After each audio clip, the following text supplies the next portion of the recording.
السلام علیکم ورحمۃ اللہ وبرکاتہ۔ بسم اللہ الرحمن الرحیم۔ اللہم صلی علی محمد عبدک و رسولک وصلی علی المؤمنین والمؤمنات والمسلمین والمسلمات۔ قرض کی سنتیں اور آداب۔ قرض دینے کی فضیلت۔ حضرت عبداللہ بن مسعود رضی اللہ تعالیٰ عنہ سے روایت ہے کہ حضور تاجدار مدینہ صلی اللہ علیہ وسلم نے فرمایا، ہر قرض صدقہ ہے۔ پیارے اسلامی بھائی اور بہنوں، کتنی اچھی بات ہے کہ خوشحال آدمی کسی غریب کو قرض دے اور یہ ثواب کا کام ہے۔ اللہ تعالیٰ سے اس کا اجر پائیں گا۔ یہ اس کے لیے اس غریب کی مشکل آسان کر دی۔ اللہ عز و جل قرض دینے والے کی مشکلات کو قیامت کے دن آسان کرے گا۔ حضور تاجدار مدینہ صلی اللہ علیہ وسلم کا فرمان عالی شان ہے، میں نے جنت کے دروازے پر لکھا ہوا دیکھا ہے کہ صدقے کا ہر درہم 10 درہم کے برابر ہے اور قرض کا ہر درہم 18 درہم کے برابر ہے۔ اس کا مطلب یہ ہے کہ قرض صرف حاجت مند ہی لیتا ہے اور صدقے میں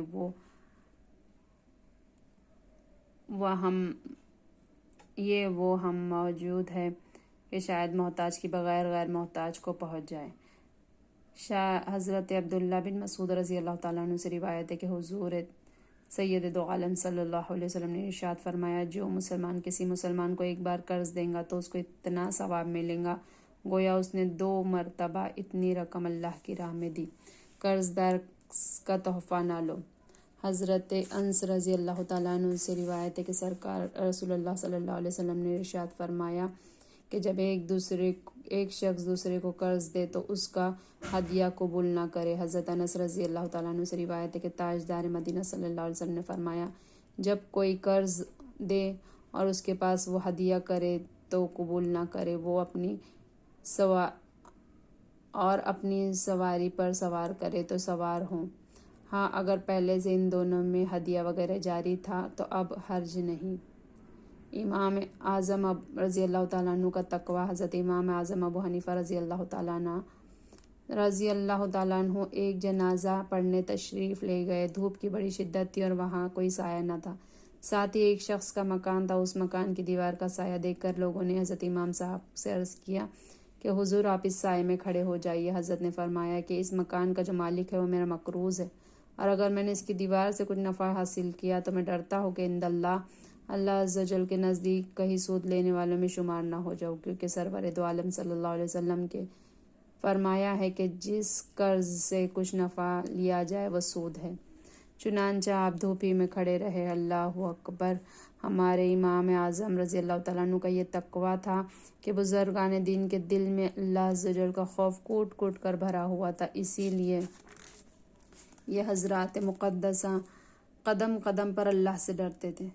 مقروض سے ہدیہ قبول کرنے کی تفصیل۔ پیارے اسلامی بھائی اور بہنوں، جس پر قرض ہے اس نے قرض دینے والے کو کچھ ہدیہ کیا تو لینے میں حرج نہیں، بلکہ ہدیہ دینا قرض کی وجہ سے نہ ہو بلکہ اس وجہ سے ہو کہ دونوں میں قرابت یا دوستی ہے، یا اس وجہ سے کہ عادت ہی میں جود و سخاوت ہے، لوگوں کو ہدیہ کیا کرتا ہے، اور اگر قرض کی وجہ سے ہدیہ دیتا ہے تو اس کے لیے لینے سے بچنا چاہیے، اور اگر یہ پتہ نہ چلے کہ قرض کی وجہ سے ہے یا نہیں، جب بھی پرہیز کرنا چاہیے۔ ہاں، جب تک یہ بات ظاہر نہ ہو جائے قرض کی وجہ سے، اس وقت تک قبول کرنے میں کوئی حرج نہیں ہے، اور اگر قرض کی وجہ سے ہے، پتہ نہ چلے تو بچنا چاہیے۔ اس کو یوں سمجھنا چاہیے کہ قرض نہیں دیا تھا، جب بھی دعوت کرتا تھا تو معلوم ہوا کہ یہ دعوت قرض کی وجہ سے نہیں، اور اگر پہلے نہیں کرتا تھا اور اب کرتا ہے، یا پہلے مہینے میں 1 بار کرتا تھا اب 2 بار کرنے لگا ہے، یا سامانی ضیافت زیادہ کرتا ہے،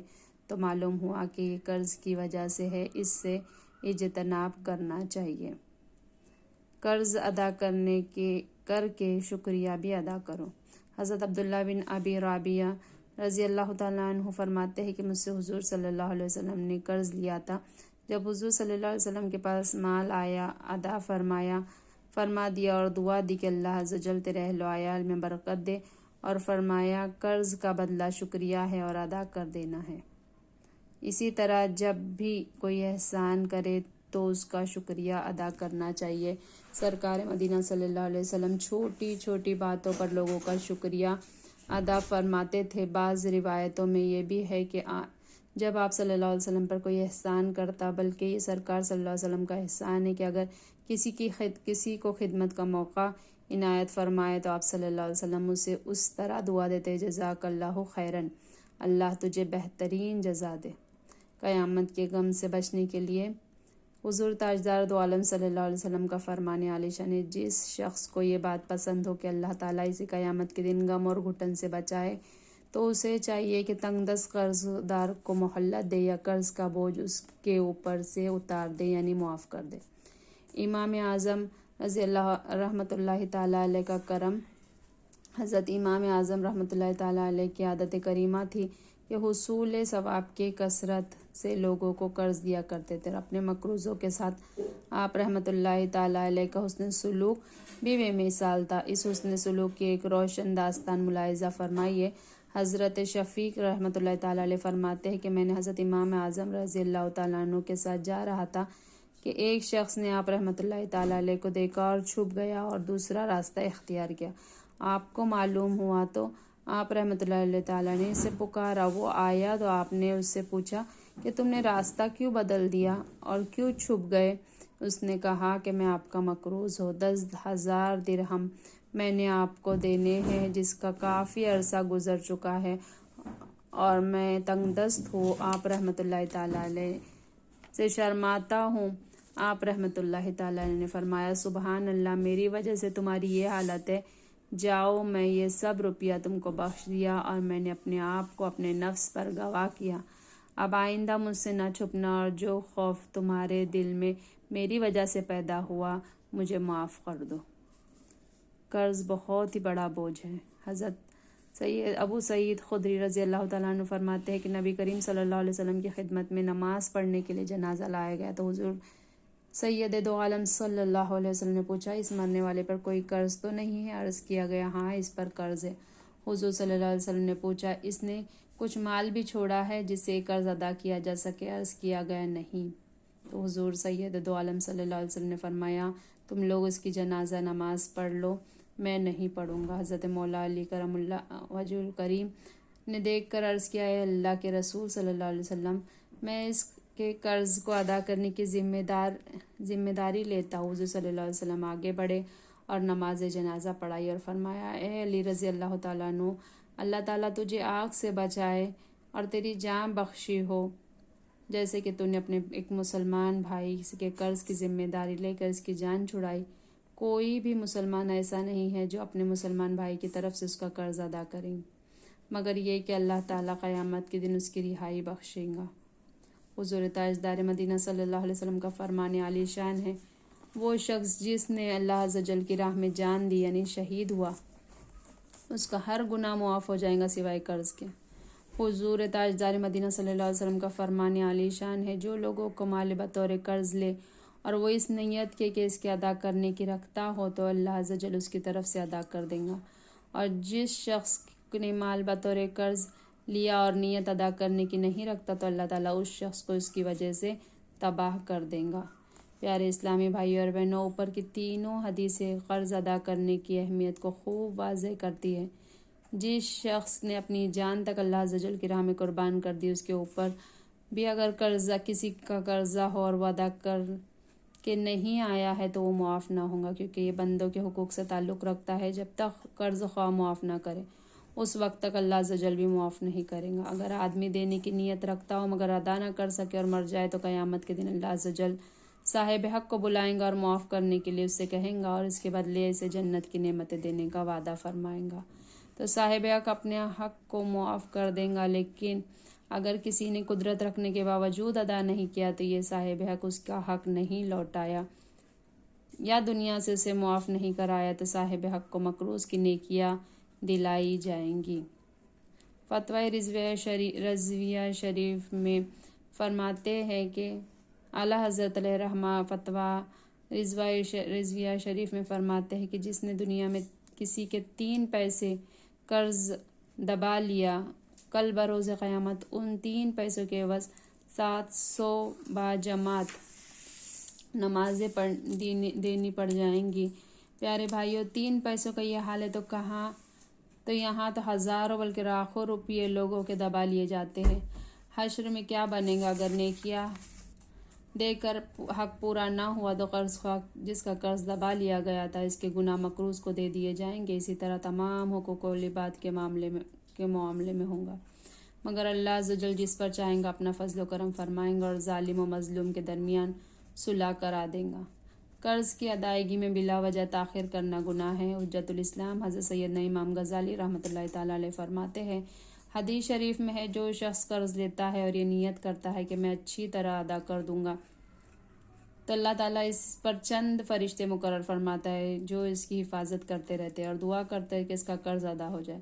اور اگر قرض دار قرض ادا کر سکتا اور قرض خواہ کی مرضی کے بغیر ایک گھڑی بھر بھی اگر دیر کریں گا تو گناہ گار ہوں گا اور ظالم قرار پائیں گا، چاہے روزے کی حالت میں ہو یا نماز کی حالت میں یا نیند کر رہا ہو، اس کے ذمہ گناہ لکھا جاتا رہے گا اور بہر صورت اللہ عز و جل کی لعنت اس پر پڑتی رہیں گی۔ یہ ایک ایسا گناہ ہے کہ نیند کی حالت میں بھی اس کے ساتھ رہتا ہے اور ادا کرنے کی طاقت یہ شرط نہیں کہ نقد روپیہ ہو، بلکہ کوئی چیز اگر فروخت کر سکتا ہے مگر فروخت کر کے ادا نہیں کرتا تو گنہگار ہوگا، اور اگر خراب روپیہ، پیسے یا قرض کے بدلے ایسی چیز دے جو قرض خواہ کو ناپسند ہو تب بھی دینے والا گنہگار ہوگا، اور جب تک اس سے راضی نہیں کرے گا اس زیادتی سے نجات نہ پائے گا، کیونکہ اس کا یہ فعل کبیرہ گناہوں میں سے ہے، مگر لوگ اسے معمولی خیال کرتے ہیں۔ افسوس، آج کل لوگوں کو قرض لینا ہوتا ہے تو خوشامد کر کے، جھوٹے وعدے کر کے قرض حاصل کر لیتے مگر پھر دینے کا نام نہیں لیتے۔ چاہیے